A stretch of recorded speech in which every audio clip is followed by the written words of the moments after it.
Okay morning every one. இன்றைக்கி August 15, 2025 79வது சுதந்திர தினத்தை நம்ம இங்கே HMGC இல்லை ஜமாத் இஸ்லாமிய சார்பாக கொண்டாடப்பட்டிருக்கோம்.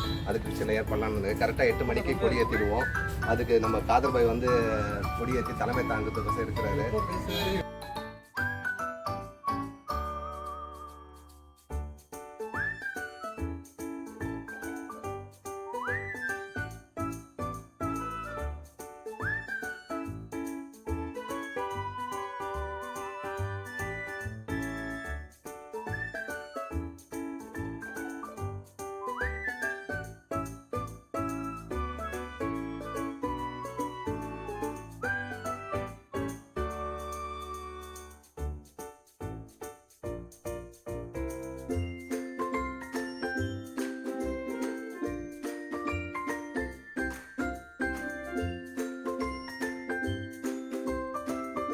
Today, we come together to remember the sacrifices of our freedom fighters, form the spirit of unity, and renew our commitment to building a better India. Let us begin our program with a flag-raising statement. I request Mr. Umamati Moses to kindly come forward and hoist our national flag. I request everyone to stand in respect while the flag is being hoisted.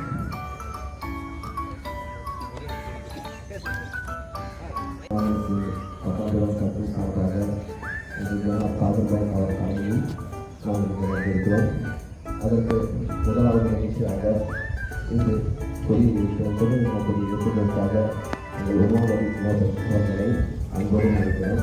இதனைத் தொடர்ந்து குழந்தைகள் ஜன கணபதி தேசிய பாடல்களை பாடியிருக்கிறார்கள். அதனைத் தொடர்ந்து திரு நஜீர் அவர்கள் ஒரு குழந்தைகளுக்கான சின்ன கிஃப்ட், அதாவது நோட் புக் அப்புறம் பென்சில் போஸ்ட் அவர்கள் பாடியிருக்கிறார்கள். இதனைத் தொடர்ந்து டீ சாப்பிட்டு எல்லாரும் டீ கொடுத்து அப்புறம் போவோம்.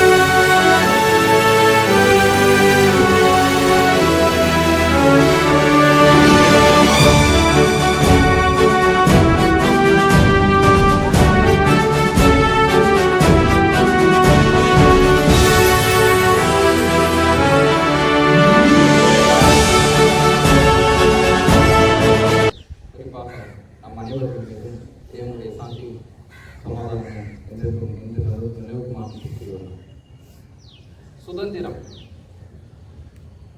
இது ஒவ்வொருவரும் ஒவ்வொரு உயிரும் விரும்பக்கூடியது, அதற்கு அவசியமானது. இதற்கு எதிர்ப்பதம் என்னவென்று சொன்னால், சுதந்திரத்திற்கு ஒரு ஆப்போசிட் டெர்மினாலஜி என்ன அப்படின்னு சொன்னாக்க அடிமை. அடிமையாக இருக்க யாரும் விரும்புவதில்லை. அடிமையாக இருக்க யாரும் விரும்புவதில்லை. ஆனால் என்ன நடக்கின்றது? பிற மனிதர்களால் அடிமைப்பட்டு போவது எந்த காரணத்திற்காக? மதத்தை காரணம் காட்டி, சாதியை காரணம் காட்டி, நிறத்தை காரணம் காட்டி, குலத்தை காரணம் காட்டி, ஆக இப்படிப்பட்ட ஒரு சில விஷயங்களை காரணம் காட்டி ஒரு மனிதன் வேறொரு மனிதனை அடிமைப்படுத்துகின்றான். இன்னும் இது அல்லாது தானே அடிமைப்பட்டு போய் குறிப்பாக பணத்திற்கு, பதவிக்கு, போதைக்கு, மது மாது என்று சொல்லி அடிமைப்பட்டிருக்கிறது. குறிப்பாக இன்றைய இளம் சமுதாயம் கேம்ஸ் அண்ட் மொபைல்ஸ் இதற்கு அடிமைப்பட்டிருக்கிறது.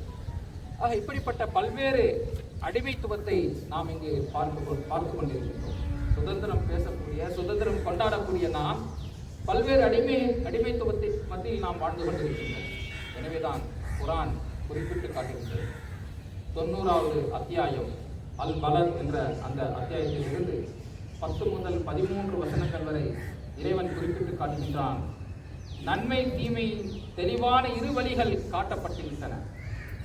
ஆனால் மனிதன் கடினமான மலைப்பாதையை கடந்து செல்வதே மிகவும் பாரமாக இருக்கும். அது கடினமான மலைப்பாதை எதுவென்று அவனுக்கு தெரியுமா? அதுதான் ஒருவனை அடிமை தலையத்திலிருந்து அவனை விடுவிப்பதாகும் என்பதாக குர்ஆன் குறிப்பிட்டார்கள். ஆக இன்னைக்கு மனிதர்களை அடிமை தளத்திலிருந்து விடுவிப்பது, அவர்களுக்கு சுதந்திரத்தை சுவாசிக்க செய்வது என்பதுதான் இஸ்லாத்தினுடைய ஒரு தாரக மந்திரமாக இருக்கிறது. ஒரு நாடு இன்னொரு நாட்டிற்கும், ஒரு சமூகம் இன்னொரு சமூகத்திற்கும், ஒரு மனிதன் இன்னொரு மனிதனுக்கும் யாரும் யாருக்கும் எதற்கும் அடிமையாக இருப்பதை இஸ்லாம் ஒருபோதும் விரும்புவதில்லை. மாறாக இறைவன் ஒருவனுக்கு மட்டுமே அடிமையாக இருந்து சுதந்திர வாழ்வை இந்த உலகத்தில் வாழ்ந்து அதற்குண்டான நற்கூலியை முழுமையாக நாளை மறுமையில் இறைவனிடம் பெற்றுக் கொள்வதற்கு இஸ்லாம் வழிகாட்டுகிறது. அதற்காகவேதான் இந்த குர்ஆனும் நபிகளார் பெருமானார் ஸல்லல்லாஹு அலைஹி வஸல்லம் அவர்களும் இந்த மன்னலருக்கு வழிகாட்டினார். குறிப்பாக உண்மையான சுதந்திரம் என்பது எங்கு நீதி நிலைநாட்டப்படுகின்றதோ அங்குதான் இருக்கும். நாம் சிறு வயது முதல் கேள்விப்பட்டக்கூடிய ஒரு சின்ன கதை தான். என்ன அப்படின்னு சொன்னாக்க, மனுநீதி சோழன் நம்ம எல்லாருக்கும் தெரியும். என்ன அங்கே நீதி நிலைநாட்டப்பட்டுச்சு? ஒரு கன்றுக்குட்டிய அந்த மன்னனுடைய மகன் பேரில் ஏற்றி வீசி கொண்டுட்டான். அதுக்கு நீதி வழங்கக்கூடிய மன்னன் என்ன செஞ்சான்? அந்த மகனை பேரில் ஏற்றி கொண்டான். இது ஒரு பசுவிற்கு கிடைக்கக்கூடிய நீதியாக இருக்கிறது. ஆனால் இன்றைய காலகட்டத்திற்கு பசுவின் பெயரை சொல்லி மனிதர்களை வதைப்பட்டுக் கொண்டிருக்கின்றார்கள். ஆக இது மிகப்பெரிய ஒரு அநீதியாக இருக்கின்றது. சுதந்திரம் பறிபோகின்றது. ஆக இந்த சுதந்திரத்தை நாம் மீட்டெடுக்க வேண்டும். இதற்கு தான் அன்றைய காலத்திலேயே முகமது நபி ஸல்லல்லாஹு அலைஹி வஸல்லம் அவர்கள் சொன்னார்கள். அவர்களிடத்தில் ஒரு கேஸ் வந்தது. என்ன அப்படின்னு சொன்னாக்கா, ஒரு உயர்குலத்தை சார்ந்த ஒரு பெண்மணியின்னு கையை வெட்டணும் அப்படின்னு சொல்லிட்டு அதற்கு பரிந்து பேசுவதற்காக வேண்டி அந்த குலத்தில் இருக்கக்கூடிய மக்கள் வந்தார்கள். அப்பொழுது முகமது நபி ஸல்லல்லாஹு அலைஹி வஸல்லம் அவர்கள் சொன்னார்கள், திருடியது எனது மகள் ஃபாத்திமாவாக இருந்தாலும் அவளது கையையும் நான் துண்டிப்பேன் என்பதாக கூறினார். ஆக நீதி அங்கே நிலைநாட்டப்பட வேண்டும். அங்குதான் முழுமையாக சுதந்திரம் இருக்கும். இதைதான் காந்தி அவர்கள், மகாத்மா காந்தி அவர்கள் சுதந்திரத்தை வாங்கி கொடுத்த அந்த காந்தி அவர்கள் இந்த சுதந்திரத்தை பெற்றுக்கொள்ளும் பொழுது அவர்களிடத்தில் கேட்கப்பட்டது, காந்தி அவர்களே, சுதந்திரம் உங்களுக்கு கொடுக்கப்பட்டு விட்டது, இப்போ இந்த இந்தியாவை எப்படி வழிநடத்துவீர்கள் அப்படின்னு சொல்லும்போது அவர் ஒரு பதில் சொன்னார். யாருக்கு நமக்கு தெரியுமா? முஸ்லீம் சொந்தவிற்கு காந்தி சொன்னார், இன்னைக்கு நம்ம நினைவு போகிறோம், இன்னைக்கு அது ரெக்கார்டு ஹிஸ்ட்ரி, ஆனால் இன்னைக்கு அதெல்லாம் இன்னைக்கு மறக்கப்பட்டிருக்கு சொன்னார். காந்தி சொன்னார், காந்தியிடத்தில் சொல்லப்பட்டது என்ன மாதிரி வழிகாட்டுவீங்க அப்படின்னு சொல்லி. அப்போ காந்தி சொன்னார், உமரை போன்று இந்த இந்தியாவை ஆட்சி நடத்துவோம். அந்த உமர் எப்படிப்பட்டவர் தெரியுங்களா? நீதியை நிலைநாட்டியவர். அவரிடத்தில் ஒரு கேஸ் வருது, யூதனுக்கும் ஒரு முஸ்லீமுக்கும் பிரச்சனை, கேஸ் வருது. அந்த முஸ்லீம் யார் அப்படின்னு சொன்னாக்கா, உமருடைய பெஸ்ட் ஃப்ரெண்டு அமர் பின் ஆஸ், அவர் ஒரு நாட்டுக்கு கவர்னராக இருக்கின்றார். அவருடைய மகனுக்கும் யூதனுடைய மகனுக்கும் தகராறு ஏற்பட்டு விட்டது. நீதி யூதனின் பக்கம் இருக்கின்றது. கேஸ் வந்தவன உமர் ரலியல்லாஹு அன்ஹு அவர்கள் அந்த முஸ்லீம் கவர்னரை, ஆட்சியாளரையும் அவரது மகனையும் சபைக்கு அழைக்கின்றார். அழைத்து என்ன செய்கிறார் சொன்னாக்க, யூதனிடத்தில் சாட்சியை கொடுத்து, உனக்கு எப்படி அநீதி இழைக்கப்பட்டதோ அப்படி அனைத்து சபையார் முன்னாலும் அந்த ஆட்சியாளருடைய மகனை அந்த யூதன் அழைக்கின்றான். இது உமருடைய நீதி. ஆக நீதி எங்கே இருக்கின்றதோ அங்குதான் முழுமையாக சுதந்திரம் இருக்கும். ஆகவே நாம் நீதியை நிலைநாட்டுவோம், சுதந்திரத்தை நாம் சுவாசிப்போம் என்ற கருத்தோடு ஜமாத் இஸ்லாமி ஹிந்தினுடைய அகில இந்திய தலைவர் சுதந்திர தின வாழ்த்தை தெரிவித்திருக்கின்றார். அதை நாம் இங்கு தெரிவித்துக் கொண்டு என்னுடைய உரையை நிறைவு செய்கின்றேன்.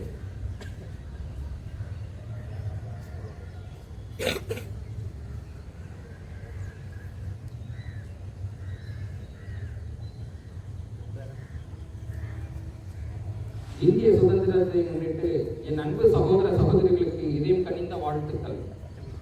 உண்மையான சுதந்திரம் நீதி நிலைநாட்டும் இடங்களிலேயே மலரும். நாட்டின் ஒவ்வொரு குடிமகனுக்கும் சுதந்திரத்தையும் நீதியையும் பாதுகாப்பதற்கு நாம் உறுதி எடுத்துக் கொள்வோம் என்பதாக ஜமாத் இஸ்லாமியின் அகில இந்திய தலைவர் சையத் சாதகுல்லா ஹுசைன் அவர்கள் தெரிவித்திருக்கின்றார்கள். ஆக இந்த அளவோடு எனது உரையை நிறைவு செய்கிறேன். நாம் எல்லாரும் உறுதிமொழி ஏற்போம்.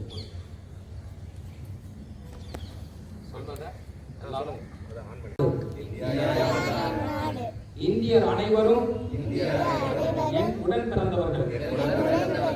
என் நாட்டை நான் பெரிதும் நேசிக்கிறேன். இந்நாட்டின் பழம் பெருமைக்காகவும் பன்முக மரபு சிறப்புக்காகவும் நான் பெருமிதம் அடைகிறேன். இந்நாட்டின் பெருமைக்கு தகுந்து விளங்கிட என்றும் பாடுபடுவேன். என்னுடைய பெற்றோர், ஆசிரியர்கள், எனக்கு வயதில் மூத்தோர் அனைவரையும் நான் மதிப்பேன். எல்லோரிடமும் அன்பும் மரியாதையும் காட்டுவேன். என் நாட்டிற்கும் என் நாட்டு மக்களுக்கும் உழைத்திட முனைந்து நிற்பேன். அவர்கள் நலமும் வளமும் பெருகுவதிலேதான் என்றும் மகிழ்ச்சி காண்பேன். To the final segment of our program, the gift distribution. I invite Brother Naki to kindly come forward and distribute gifts to our beloved children.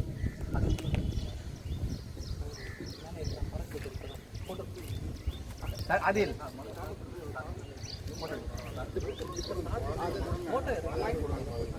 அது ஒரு லைனா அந்த மைக் ஏத்தம்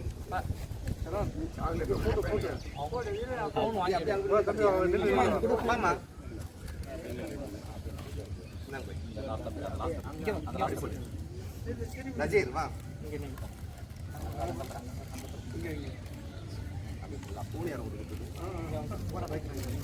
போன விட்டாங்களா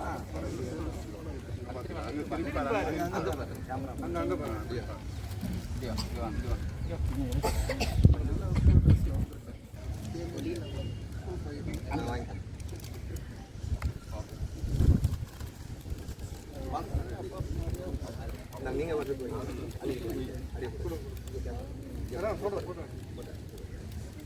கிளாஸ் ஆஃப் பண்ணுறது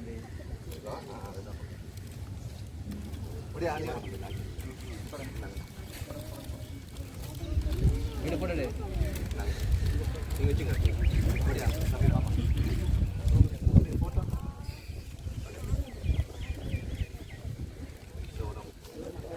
கொடுத்துரு இது வாங்கி அது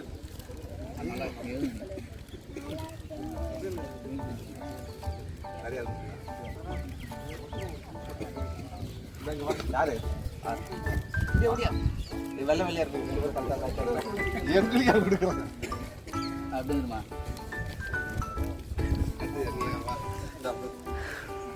குடு குடு வாங்கிக்கிறோம்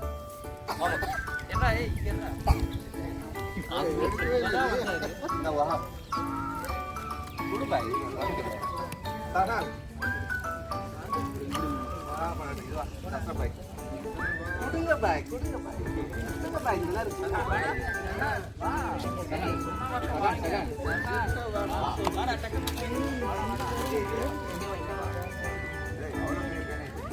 அம்மா அவங்க எடுத்து கொடுத்துடலாமா வாங்க வாங்கிக்கலாம்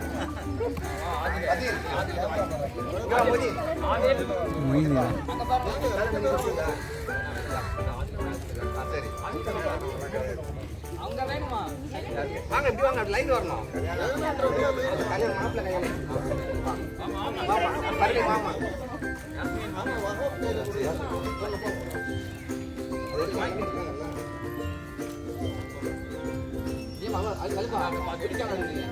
கலிப்பா